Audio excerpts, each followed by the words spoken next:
Hey, good afternoon, everyone. It's TractorMan44 here. This video here is from back in September of this year, just a few months ago. And I want to clarify one thing in case there happens to be some qualified Foley bell saw, hand saw sharpening model 361 fans that happen to stop and take a look at the video. Please be aware that this is not a how-to video, how to set up or anything.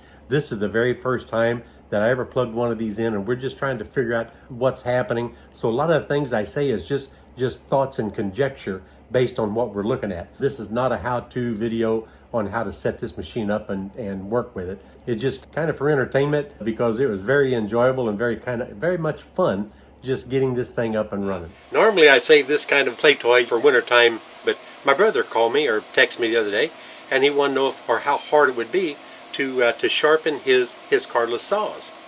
And so I told him, I said, "How you don't mess around sharpening those cordless saws? You know, you just throw those blades away and buy them by the pack of 5 or 10, you know, at the big box store, you know. I don't buy." He said, "Well, you know, not that cordless saw." He was meaning this kind of cordless saw, the original cordless saw, you know, that Grandpa used to use. Well, you know, we've been guilty of using these things ourselves quite a bit back in the day, but he knew that I had an electrified filer out in the lean-to, so I went digging through the stuff and dug one out and brought it in here. And so I'm going to kind of clean it up a little bit, plug it in, see if sparks fly or if it's going to run, because quite frankly, I have never even plugged it in.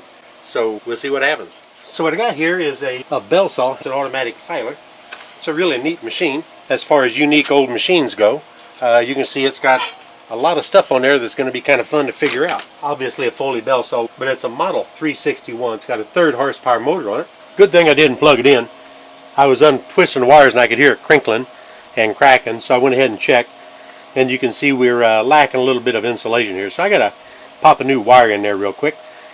And it's interesting how they put this retirement light on, stripped it back and just kind of twisted the wires right around the incoming power supply, so the light, as soon as you plug it in, the light will come on.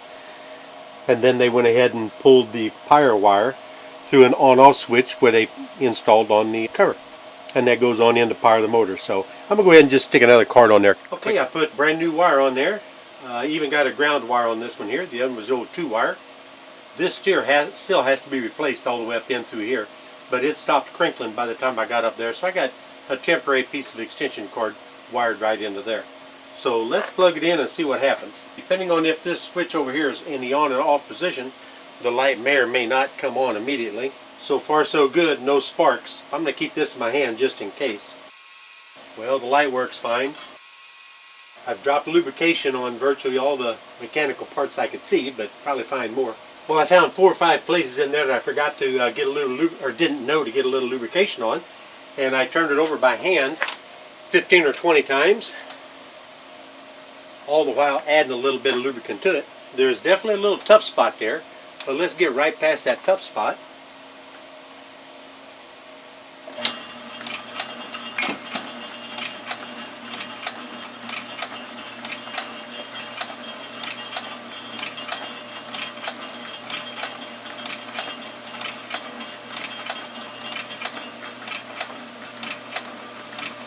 Obviously it needs to be bolted down. After watching the old man file dozens and dozens of hand saws whenever I was a kid, you know, this is mimicking the motions, or he mimics the motions that this is going through, so it only stands to reason. That's only logical that that's how it would work. So now that I know mechanically it's going to function and do what it is we need to do, now we just need to figure out how to make it do that. Here's a variety. You probably cannot see it on the camera, but if you look really, really, really close, you can see real coarse teeth here, a little less coarse, about a medium and about a medium, and then a little bit less yet. So those are all the different teeth per inch. And on each end, if they're like the first one that I picked up and installed on that other backing plate, it'll have the teeth per inch stamped right in it. Hey, got my much older brother over this morning, and he brought along them cordless saws that he wants to run through the saw filer. And so we got one chucked up. We don't know if it's right, but we're going to turn it on and we're going to give it its virgin voyage and see what's going to happen. So this is a 361 model Foley automatic saw filer, and we got it set for 8 teeth per minute, but we don't expect great results, but this is kind of a test run. Well, what I'm going to do is I'm going to shout out to old Sneelock from old Sneelock's workshop. because he's really big into old bell saw and Foley bell saw tools. And I'm going to check some of his videos and also give him a shout and see if he can kind of give me a little bit of input as to how this thing is supposed to be set up a little bit better. But in looking very, very close to the name tag, it definitely has a 3-61 on that model number. So that's a little bit confusing because I couldn't find anything in the Foley listing as a 361. However, there is a 61. So I don't know if the 3 stands for the last number of the year it was manufactured, like possibly 63 or 53 or something, and then model 61. Now what I did, I put an old ratty hand saw in there. It's got a Bakelite handle or something. I mean, it's just a junk saw. And I'm going to fiddle with that because obviously you can't really hurt a pile of junk. So I'm going to run this one through the paces. Now what I did is I went ahead and turned it over by hand with the convenient little thumb wheel that you have here. And it's very easy to turn around by hand, but I was able to go ahead and adjust it and file the first 2 or 3 teeth, making sure that the adjustments that I've gotten are correct.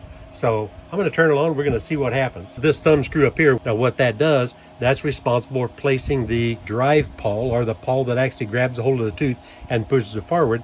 That's the one that's responsible for getting the adjustment on that to where it drops right into the tooth that was just previously filed by the 3-cornered file. And once you do that, it's got another adjustment back here, which is a little thing that this roll pin right here sticking out the back side slides up on to raise this feed pawl so it doesn't drag backwards on the teeth. If it drags backwards on the teeth, it's going to wear prematurely your feed pawl. So this guy right here and this adjustment here raises that feed pawl up as soon as it pushes the tooth forward and starts rotating backwards. That ramp device there, that's responsible for picking it up and getting it off the row of teeth. So now that we've got that, let's turn it on and see what happens.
I also found out requirements for setting the height of the teeth above the guide bar, and a proper way of setting them without a gauge.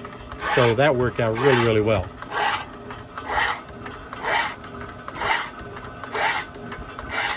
Now, mind you, it's just setting on 6x6s. I just got it up a little bit higher because it was getting hard needling down on the floor and trying to figure this thing out. So I just temporarily raised it up on the block. This is not permanent by any stretch of the imagination.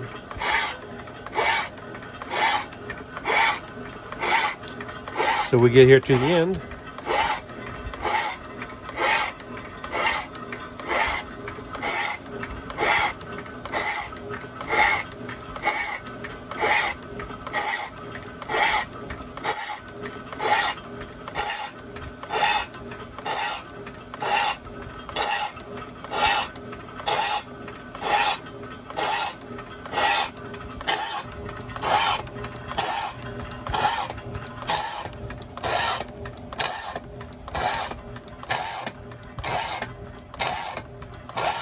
There we go.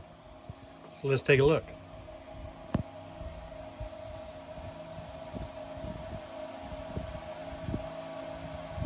Well, I tell you what, that does not look bad at all.